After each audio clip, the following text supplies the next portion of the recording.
नमस्ते दोस्तों, मैं फिर से आ गई हूँ आप सभी के लिए क्रिसमस स्पेशल फ्रूट केक के साथ। इस टाइम पे हम सभी अपने अपने घर पे कोई ना कोई केक बनाते हैं। आज मैं आप सभी के साथ शेयर करूँगी एकदम घरेलू टाइप्स एक फ्रूट केक जो कि घर की ही चीज़ों से बनाई है मैंने। तो फिर चलिए एक बार देख लेते हैं इस केक के लिए क्या क्या चाहिए। सबसे पहले 2 कप शुगर पाउडर और 1 कप मैदा एक साथ छान के रखी है। और यह है 1 टीस्पून बेकिंग पाउडर और half tea spoon baking soda. और यहाँ पे कुछ ड्राई फ्रूट भी रखी है। और ये है एक केला जिसे मैं छोटी छोटी करके कट के रखी है। और 8 पीस ऑरेंज भी है। फिर 4 अंडे को तोड़कर रखी है। और ये है 2 कप दूध यानी कि मिल्क। और इस केक में मैं फ्लेवर के लिए ऑरेंज फ्लेवर यूज़ करूँगी। और ये है 1 कप तेल यानी कि रिफाइंड ऑयल है। और हाँ, केक में ध्यान रखनी है सरसों का तेल नहीं यूज़ करनी है। फिर ऑरेंज को पेस्ट करूँगी।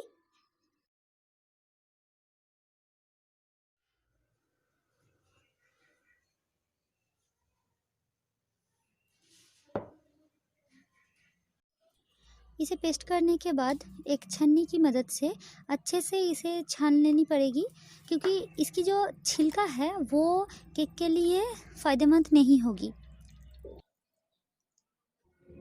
आप देख सकते हैं ऑरेंज की जो जूस हुई है वो कितनी सुंदर हुई है। आपके घर में अगर बच्चे लोग ऑरेंज खाना नहीं पसंद करते हैं तो इस तरह से जूस निकल के उसे दीजिए, वो फटाफट से खा लेगी। फिर पेस्ट करूँगी बनाना को यानी कि केले को।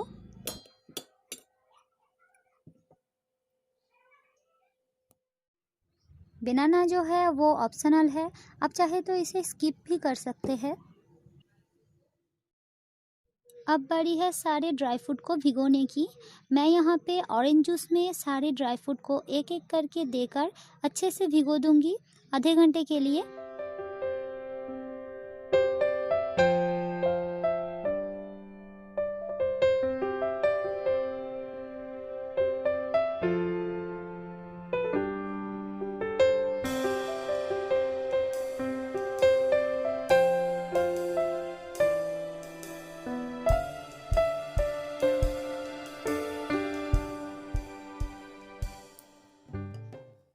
फिर सभी अंडे को कुछ इस तरह से अच्छे से फेंट लूँगी।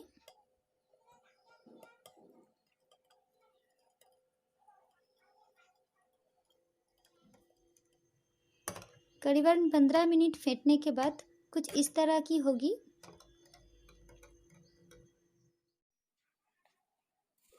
फिर मैदा, शक्कर powder, baking soda, baking powder इन सभी को अच्छे से मिक्स कर लूँगी।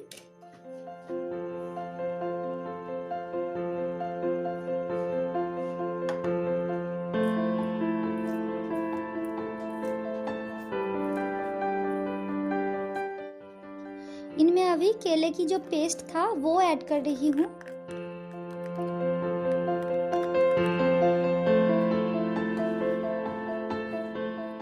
फिर इसे मिक्स करने के बाद जो मिल्क यानी कि दूध था वो एक साथ मैं डाल रही हूँ। आप चाहे तो थोड़ी थोड़ी करके मिक्स कर सकते हैं। फिर इसमें ऐड कर रही हूँ 1 कप तेल। कोई चाहे तो इसके बदले बटर भी यूज़ कर सकते हैं।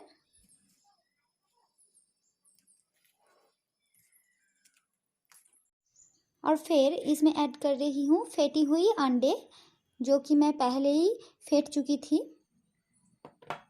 फिर इन सभी को अच्छे से गोल गोल घुमा के मिक्स कर रही हूँ। और अभी ऐड कर रही हूँ हाफ टी स्पून की जैसा फ्लेवर, जो कि ऑरेंज फ्लेवर था।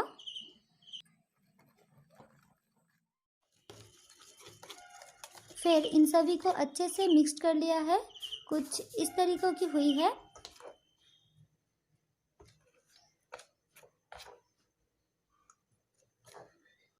अभी इसमें ऑरेंज जूस में जो ड्राई फ्रूट भिगोई हुई थे वो डाल रही हूँ। फिर इसे अच्छे से बैटर के साथ मिक्स कर देनी है।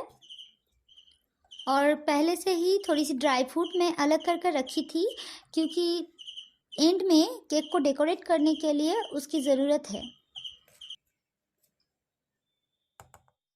अब बारी है बेक करने की। इसके लिए सबसे पहले कढ़ाई की हर साइड पे अच्छे से तेल लगा लूँगी। कोई चाहे तो इस टाइम पे तेल के बदले बटर या फिर घी भी यूज़ कर सकते हैं।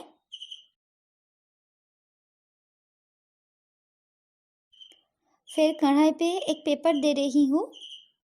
यह देने से केक बेक होने के बाद कढ़ाई से केक को निकलने में आसानी होगी।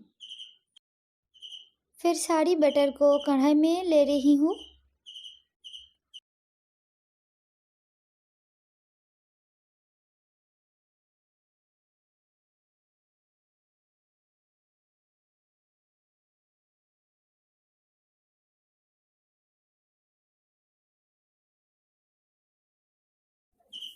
कढ़ाई में बैटर लेने के बाद 2-3 बार कुछ इस तरह से करनी है। इसे करके क्या होगी, अगर बैटर के अंदर एयर बबल रह गया हो वो निकल आएगी। फिर कढ़ाई को गैस में चढ़ाऊंगी और गैस को एकदम लो फ्लेम में कर दूंगी। याद रखनी है, गैस को लो फ्लेम में ही रखनी है।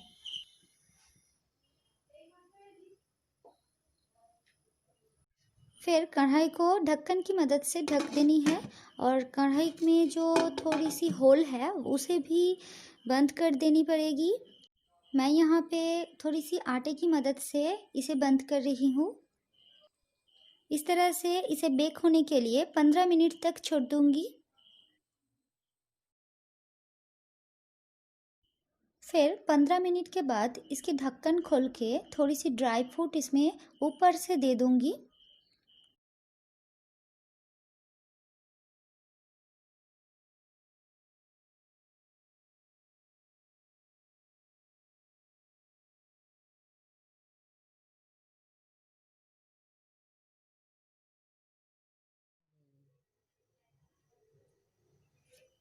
ये ड्राई फ्रूट जो है वो ऑलमोस्ट दे चुकी हूँ।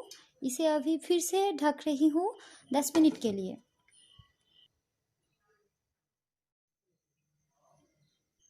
10 मिनट के बाद इसे मैं फिर से खोल रही हूँ और ये देखिए, ये मेरा केक जो है वो बेक हो चुकी है। तो देख लेते हैं। इसके लिए एक चम्मच की पिछला वाला हिस्सा के मदद से कुछ इस तरह से देखिए। फिर 5 मिनट तक इसे ऐसे ही छोड़ देती हूँ और 5 मिनट के बाद एक प्लेट में इसे ले रही हूँ।